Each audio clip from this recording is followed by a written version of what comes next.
Oh, good morning. Are you enjoying this rain? Yes. So lovely this morning out, putting my tobacco down. It was just very light and felt like just such a simple blessing, like a little lullaby to welcome you not into sleep but into the new morning. Thank you all for being here. Your presence here as we complete the cycle of lodges for this year really feels just so sweet, just so sweet. Your voices, your songs, your beauty. It's good medicine. It's good medicine. It's good medicine to the spirits of this space, to the ancestors of the light who we've called in, who are here amongst us, to these trees and the animals and this neighborhood and this world. That you've come to bring yourself to the altar this morning blesses all that have come before you and all who are yet to come. Blesses all of our sisters around the world right now who don't have the opportunity to come into the peace and the safety of the sacred space. And so by your coming to that peace and that safety of the sacred space, you come for all of the women, all of the little girls who are in fear, who are in pain, who are hungry and thirsty and without sleep and without shelter and without just the basic necessities of life. So thank you for coming. Thank you for recognizing that it's important that we bring ourselves to the altar. It's important that we bring ourselves into the medicine and not only receive that medicine, but give to that medicine likewise. And in each of your songs you gave into the medicine of this sacred circle, into the vibration. And it lifts up not only this sisterhood, but all the sisterhoods throughout time. And though it's hard to wrap our mind through such an enormous, potentiality, we also know as we travel along this path that it just is what it is. That's just the truth. The highest dimensions don't live bound by time and space. So this moment is all moments. And you're here in the sacredness of this eternal moment. So thank you for coming. This month is in celebration of death. In celebration of death. In my opinion, we don't spend nearly enough time celebrating death. We spend a lot of time in mourning and in grief around death. But death is that which allows for change and transformation and evolution and ascension. And our soul cannot continue to learn and ascend if we don't die to this form and be born again. If we don't die to those aspects of the life that no longer serve us and bring in the birthing of something new that is of merit and purpose and power. If we don't let go of the material things and the workspaces and the places and even the people that keep us in an old pattern of suffering. And so we must give way. We must give death to the death so that we don't live like the dead. Otherwise we become dead women walking. We see many of those in the world, don't we? Dead men, dead women walking. But we don't have to follow along that path. We can follow along in the path of life. And life requires rebirthing and rebirthing and rebirthing. And of course the only way to rebirth is to first die. So it gets very simple. So we celebrate it. We celebrate the passing of our loved ones when they cross the veil because they've entered heaven, they've entered a higher vibration, they've entered into the song of the eternal mystery that we can't know until we cross that veil. that we forget when we come back again, and we strive to remember while we're here, and we meditate and we sing and we try to have out-of-body experiences and we try to do all these things to remember, and then when it's time to go back and know, we get scared, we get anxious, or we fight against that very thing that is calling us, drawing us home. And so it's a shift of consciousness for those of us, particularly in this culture, who don't celebrate death. But the masters talk about the life, this life that we're experiencing in this third dimension, as being the actual death. And we're birthed when we transition into the light. So it's something that's interesting to think about, isn't it? So we can contemplate that this morning as we share, as we come to this drum. We're bringing to this grandmother her final beats of this cycle, of her cycle, as she moves into the dream time, as she moves into the kiva of rest and restoration and hibernation. And some of you may be feeling also that draw into rest, into hibernation. You might feeling your vitality of summer starting to quiet and wane. You might feel fatigue. It might feel like depression. Likely it's that the plant and animal kingdom, along with them, were being drawn into the stillness of that deep earth, and await that time when the beautiful snows come and rest upon us and bring that yummy, sensuous quiet of winter that only winter can give. Do you know those mornings when it's just snowed and it's so quiet and everything's muted because of the snowfall? So we're moving into that. We're not there yet, but we honor this grandmother drum, and she comes to us in a beautiful way, and our gorgeous drum keeper brings her to us and honors this lodge, and we honor her, and it's this beautiful exchange that we get to be part of. So thank you for being part of that and coming this morning to honor this grandmother. She's going to teach you. She's going to move through you. She's going to vibrate through you, and receive all of that, and allow it to be the transformation that gives you the rebirth that you need at this time in your life. So I'm going to ask you just to reflect on that for a moment. What is it that can be let go? What is it that can die in the life for you so that there can be a rebirthing and a transformation?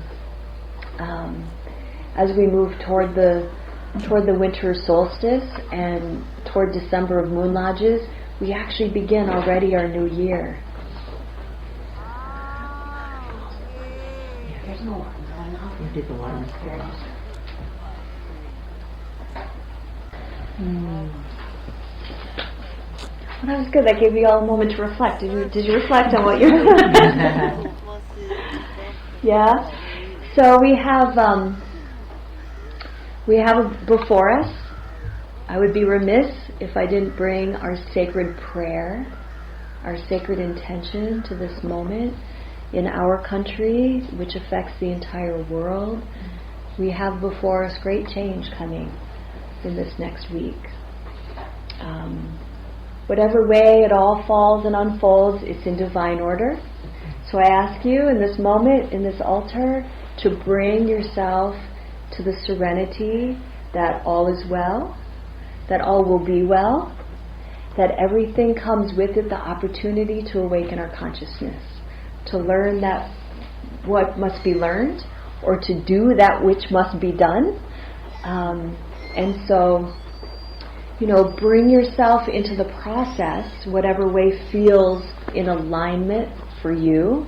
That might be voting, that might be not voting, that might be vote and then go pray at the water, that might be, whatever it might be, making phone calls to remind people, whatever that is, however you participate in the process of co-creation. This is a moment of co-creation and collaboration with our brothers and sisters of this country. And however you choose to co-collaborate, the call is to be conscious of the vibration and the energy that you're going to bring to this moment where transition, change, death and birth will happen. We will no longer have the same president that we have right now. That we know. The rest right now is an unknown.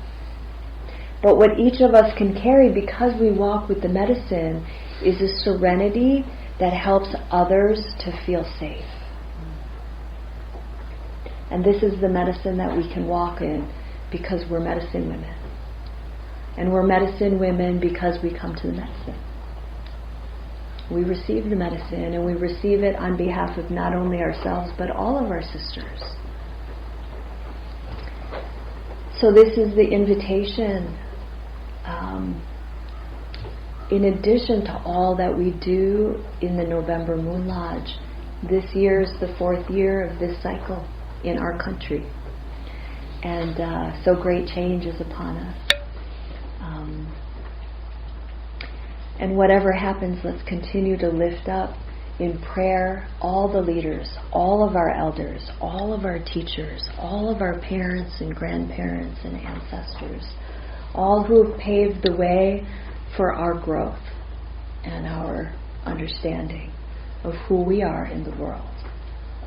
And we'll continue to understand who she is, who we are in the world, moment by moment, as we give it our divine and sacred attention. So it's exciting. It's an exciting time. It's an exciting time.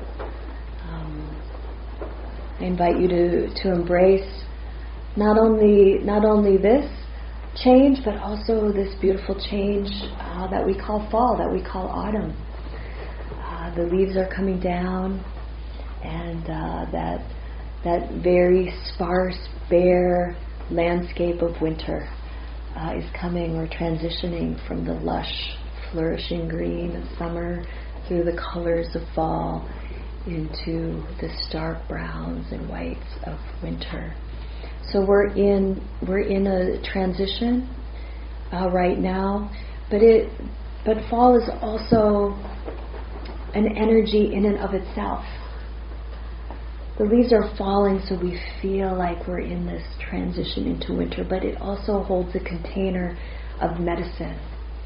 And we recognize that there's beauty in change. The greens turn to these gorgeous colors, and those colors are gorgeous. But the change must come, and the change will come, and we have no control over that, so we may as well enjoy it and draw it and paint it and take pictures of it and sing about it and love this beautiful fall, winter, the rain, the cold, the unusual warmth we've had since the fall equinox. It's all part of the great transformation and evolution of our planet. There are species that are releasing and dying and letting go to make way for new species that are coming.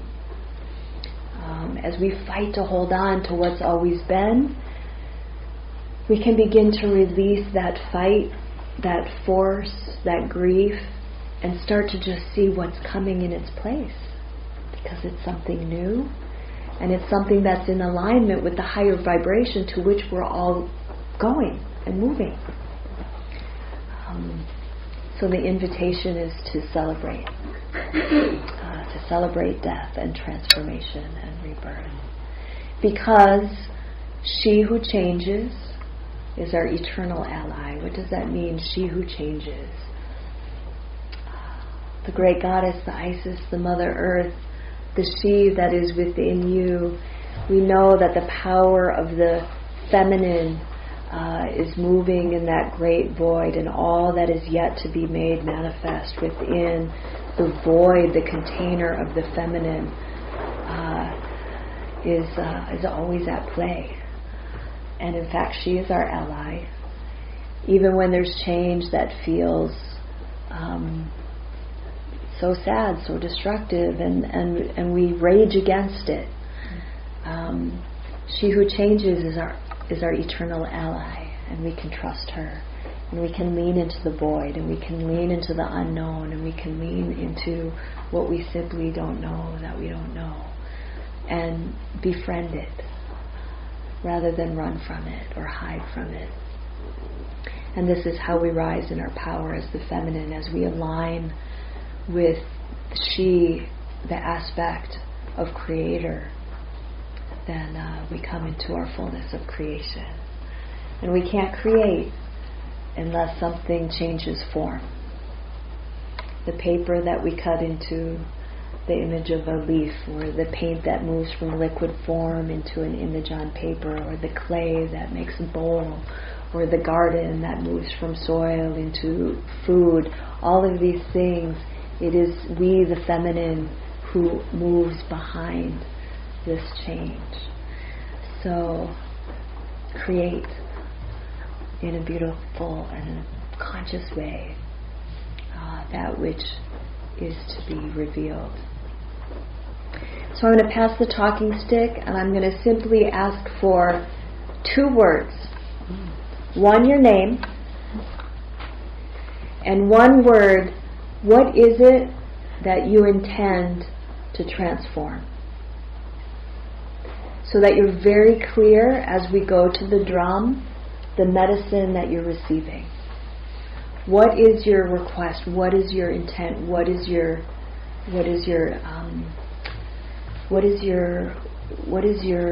prayer, your plea? That 1 word of transformation. So your name and 1 word of transformation.